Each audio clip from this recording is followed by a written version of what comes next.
ஏறக்குறைய ஒரு 500-600 தென்னை மரங்கள் சாகுபடி செய்து மாதம் வருமானம் கொடுக்கின்ற பயிர் தென்னை. ஆனா நடவு செய்து 7 வருடங்களுக்கு மேலாகியும் தென்னை மரத்துல பாலை தான் வருது, மட்டை தான் வருது, 10 காய் கூட காய்க்கல. 600 மரத்துல முறையா பராமரிச்சா 5வது வருஷத்திலிருந்து நிச்சயமாக 60 நாளைக்கு ஒருக்கா 10,000 to 15,000 அறுவடை செய்யலாம். அப்ப இந்த தென்னை மரத்தை பார்த்தீங்கன்னு சொன்னா பரிதாபமா இருக்கு. இந்த தென்னை மரத்தை புடுங்கிறதா இல்ல இந்த தென்னை மரத்துக்கு மாற்று பயிராக இந்த மண்ணுல என்ன விவசாயம் செய்யலாம்? இப்ப மற்ற பக்கத்துல உள்ள தோட்டங்கள்ல எல்லாம் தென்னை மரம் காய்க்குது. ஒரு 5 வருஷம் உள்ள மரம் ஐயா. அதுல வந்து ஐயா 36 மட்டை இருக்கணும் ஐயா, பாதி தான் இருக்கு ஐயா. அடுத்த ஐயா இந்த தண்டு பகுதி இவ்வளவு சுருங்க கூடாது ஐயா. அடுத்து எக்காரத்தை கொண்டு மரம் மஞ்சள் ஆக கூடாது. நம்ம மரங்களை பார்த்தேன்னு சொன்னா பாருங்க மஞ்சளா இருக்கு பாருங்க, பச்சை பசேன்னு இருக்கணும். அடுத்த பிரச்சனை, ஏன் தென்னை மரம் வளரல? இந்த 2 கேள்விய பார்க்க போறோம். முதல் வந்து ஐயா, ஒரு தென்னை மரம் ஏன் வளரலன்னு சொன்னா, ஒரு மண்ணு வளமான மண்ணா இருந்தா நீங்க தண்ணி விட்டதும் அந்த இடத்துல உள்ள தண்ணி சீக்கிரம் குடிக்கணும், தர வந்து சீக்கிரம் காயணும், இழுக்கவும் மாட்டாங்க.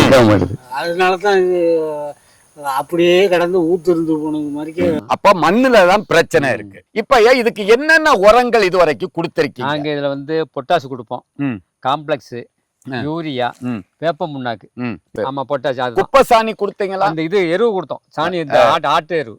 வேற இதுல வந்து ஆட்டுக்கடை இத மாதிரி எல்லாம் வைப்பீங்களா? இல்ல இப்ப வந்திருக்கு ஆட்டுக்கடை. ஆமா, அதெல்லாம் வச்சிருக்கோம். அதை இப்ப அங்க வச்சுக்கிட்டு ஆட்டுக்கடை வைக்கலாம்னு முடிவு பண்ணிருக்கீங்க. இதுல ஊடு பயிர், சனப்பு, தக்கப்பூண்டு இத மாதிரி ஏதாவது விதைச்சிங்களா? அதெல்லாம் கிடையாது, அதெல்லாம் எதுவுமே வைக்கல. வேர் முடிச்சு தாவரங்கள் எதுவுமே இதுல வைக்கல, விதைக்கல. பாத்துட்டு தான் டக்குன்னு ஒன்னும் பிரயோஜனம் இல்லையா, வீணா செலவு பண்ணிட்டு. அன்னைக்கே நம்ம பசுமை பூமியை கொண்டு காமிச்சிருக்கலாம். உங்க தொடர்பு கொள்ள முடியல, தெரியல, நமக்கு தெரியல. விவாஸ், திக்கற்றவர்களுக்கு தெய்வமே துணை. தென்னை விவசாயிகளுக்கு நிச்சயமாக நீங்க ஒவ்வொரு வேரும் நேரடியாக பசுமை பூமியை தொடர்பு கொண்டு உங்க தோட்டத்துல கள ஆய்வு செய்ய வேண்டும் என்பது நியதியும் இல்ல, சட்டம் இல்ல, கட்டாயம் இல்ல. பசுமை பூமியினுடைய வீடியோக்கள் ஒரு பானைக்கு ஒரு சோறு பதம் என்ற கான்செப்ட்ல நீங்க எங்களுடைய வீடியோக்களை இதே மாதிரி உங்களுடைய தோட்டம், தென்னை விவசாயிகளுடைய தோட்டம், 7-8 வருடங்களாக காய்க்காத இருக்கிற தென்னை விவசாயிகள் இந்த தோப்பினுடைய வீடியோவை நீங்க ஒரு மாடல் வீடியோவாக எடுத்து ஏன் காய்க்கல என்பதை நம்ம இப்ப பார்க்க போறோம். அப்படிதானே ஐயா? அதுக்கு முன்னாடி ஐயா முதல் வந்து தென்னை மரத்தை களை எடுக்கணும். ஆமா, அது நான் உங்களுக்கு எப்படி எடுக்கணும்னு காமிக்கிறேன். 1. 2வது ஐயா, தென்னை மரங்களுக்கு முடிஞ்ச அளவு நம்பர் போடுங்க. எல்லா மரங்களும் இந்த 2வது மரம் காய்க்கல, 3வது மரம் காய்ச்சிருக்கு அப்படின்னு இது வந்து அடுத்து நீங்க செய்யணும். இப்போ சின்னதா இருக்கிற இடத்துல நம்பர் போடாம அந்த இடத்தை அப்படியே வச்சிருங்க. இப்ப 2 வருது, 3வது மரம் சின்னதா இருந்தா விட்டுட்டு 4வது மரம் அந்த இடம் பெருசானதான் பண்ணிக்கலாம், நம்ம 4 போட்டுக்கலாம். அடுத்த ஐயா, அதிக உழவு என்ன தென்னை மரத்துக்கு கொடுக்க கூடாது. பில்லு வர்றப்போ நாங்க அடிக்கடி உழவுங்கிற, அதுதான் நான் சொல்ல வரேன். உழவு வந்து நீங்க இந்த மண்ணு வந்து களி மண்ணு தான், உழுதுக்கிறது ஒண்ணும் தவறு இல்ல. ஆனா தேவையில்லாம உழுதின்னு சொன்னா என்ன ஆகுன்னு சொன்னா ஐயா, இந்த மண்ணுல தண்ணி சீக்கிரம் காயாது. அப்ப நீங்க உழுகும் போது தண்ணி சீக்கிரம் கீழே இறங்கி திரும்பவும் காய விடாது. மரங்களுடைய வேர் வளர்ச்சியை அழுக ஆரம்பிச்சிடும். அதனாலதான் வளர்ச்சி தடப்படுறது, சுவாசிக்கிறதுக்கு மரம் தடப்படுது ஐயா. இதுல இங்க வாங்க ஐயா, இங்க பாருங்க, இங்க பாருங்க விவாஸ், அடிச்சது தானே வெறும் களி ஐயா, மண்ணுல ஒரு வாசனையே இல்ல ஐயா. இது தென்னைக்கேத்த மண்ணு கிடையாது, இது நெல்லு பூமிக்கு தான் நல்லது. அப்ப நம்ம தென்னைய போட்டுட்டோம், என்ன பண்ணலாம்? இனி தென்னைய புடுங்க வேணாம், தென்னைய புடுங்க வேணாம். இது காய்க்கிறதுக்கு இன்னும் 1.5-2 வருஷம் ஆகும். அது வரைக்கும் தக்கப்பூண்டு வருஷத்துக்கு 2 தொட விதைக்கணும். அவ்வளோ மோசமான மண்.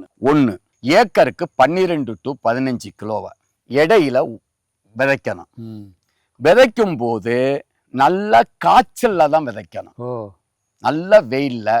ஒரு ஏக்கருக்கு 12 to 15 கிலோ, ஒரு 7 ஏக்கர்னு சொன்னா ஒரு 100 கிலோ தக்க பூண்டை விதைச்சு லைட்டா நல்லா உழுதுகிட்டு, நல்லா பவுடர் ஈரத்துல உழுக கூடாது. உழுகும் போது கொக்கி கலப்பையும் போடாதுங்க, ரொட்டவேட்டர் லைட்டா உழுதுகிட்டு இதை விதைச்சு விடுங்க. 45-50 நாள்ல பூக்கும். தக்கப்பூண்டு 45 நாள் 50 நாள்ல பூக்கும் போது இந்த கட்டிகள் எல்லாத்தையும் உடைச்சினாது. தக்கப்பூண்டு வேர்கள் இறங்கும் போது இந்த செடிகளுக்கு தேவையான உரத்தையும் தக்கப்பூண்டு தயார் பண்ணி கொடுத்துரும். அடுத்து உழுக கூடாது. அந்த தக்கப்பூண்டை புடுங்கி தென்னை மரத்துக்கு தூர்ல போடும். முதல் வேலை தென்னை மரத்துக்கு களை எடுக்கணும். அது எப்படி எடுக்கிறன்னு நம்ம பாக்குறோம். இதெல்லாம் எடுத்துருங்க ஐயா. சைடு ஓலை 1 கிலோ அங்குசத்தை மட்ட இடுக்குகள்ல போட்டின்னு சொன்னா 60 நாள்ல வண்டு வரவே வராது. பூச்சி மருந்து நோய் மருந்தென அடிக்க வேணாம். மரம் அப்படியே பச்சை ஆயிரும். எப்பேரிப்பட்ட பூச்சி நோயை கட்டுப்படுத்துற 1 கிலோ அங்குசத்தை வருஷத்துக்கு ஒரு தடவை போட்டுரும். இப்ப மண்ணை லூஸ் பண்ண சொன்னா சாம்பல் நிறைய அடிங்க. 1 ஏக்கருக்கு ஒரு 5 டன் கொட்டி விதைங்க. மரத்திலிருந்து 3 அடி 4 அடி அகலத்துக்கு முழு வட்டம் இந்த ஓலை எல்லாம் இங்க போடுங்க. இப்படி போடுங்க சுத்தி குளிக்குள்ள. 1 லட்சம் ரூபாய்க்கு ஒரு தென்னை மரத்துக்கு வச்சா கூட காய்க்காது. இது காய்க்கும். நான் சொல்றேன், இந்த விவசாயினுடைய மகன் இது போட்டா காய்க்காத தென்னை மரம் காய்க்கும். இந்த வைத்தியத்தை ஐயா எங்கேயாவது கேள்விப்பட்டிருக்கீங்களா? இதுக்கு மேல ஈர சாணி இருந்தா போடுங்க. மாட்டினுடைய மூத்திரம் வைக்கோல் எல்லாம் கலந்து இதுல போடுங்க.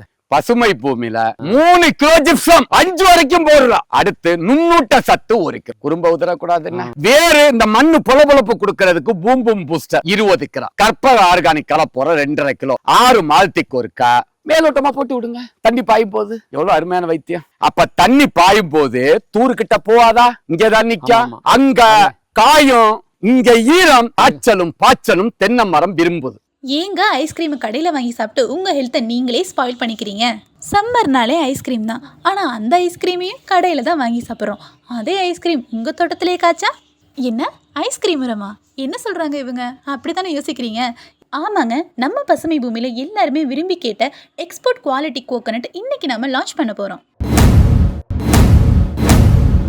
அதுதாங்க ஜெயின் பாரத் கிரீன்கிற ஒரு வெரைட்டி. இது செலக்ஷன் மெத்தட்ல எடுத்த ஒரு ரேர் பிரீடுங்க. இதுக்கும் ஐஸ்கிரீமுக்கும் என்ன சம்மந்தம்? எதுக்கு கோகோனட் ஐஸ்கிரீமோட கம்பேர் பண்றாங்க? இப்படி தானே யோசிச்சுக்கிட்டு இருக்கீங்க. ஆமாங்க, இதுல இருக்க டென்டர் வாட்டரும் சரி ஃப்ளஷும் சரி நீங்க ரியலா ஐஸ்கிரீம் சாப்பிடும்போது வர அரோமாவும் ஃப்ளேவரும் அப்படி இருக்குங்க. இந்த வெரைட்டி இப்போ நம்ம கிட்ட டாப் சேல்ல போயிட்டு இருக்குங்க. நம்ம கிட்ட லிமிடெட் ஸ்டாக் தாங்க அவைலபிளா இருக்கு. ஸோ உங்களுக்கும் ஜெயின் பாரத் கிரீன் வேணும்னு நினைச்சீங்கன்னா டிஸ்பிளேல தெரியுற நம்பருக்கு கால் பண்ணி உங்க ஆர்டரை பிளேஸ் பண்ணிக்கோங்க. நம்ம கிட்ட ரொம்பவே லிமிட்டட் ஸ்டாக் தாங்க இருக்கு. பசுமை பூமியினுடைய பூம்பும் பூஸ்டர்ல humic acid 80%, fulvic acid 15%, bio potash 2.5%, micro nutrients 2.5%. ஆகையால் பசுமை பூமி விவசாயிகளுடைய லாப நோக்கோட குறைந்த விலையில் தரமான இந்த பூம்பும் பூஸ்டரை தயார் பண்ணி கொடுத்துக்கிட்டு இருக்கோம்.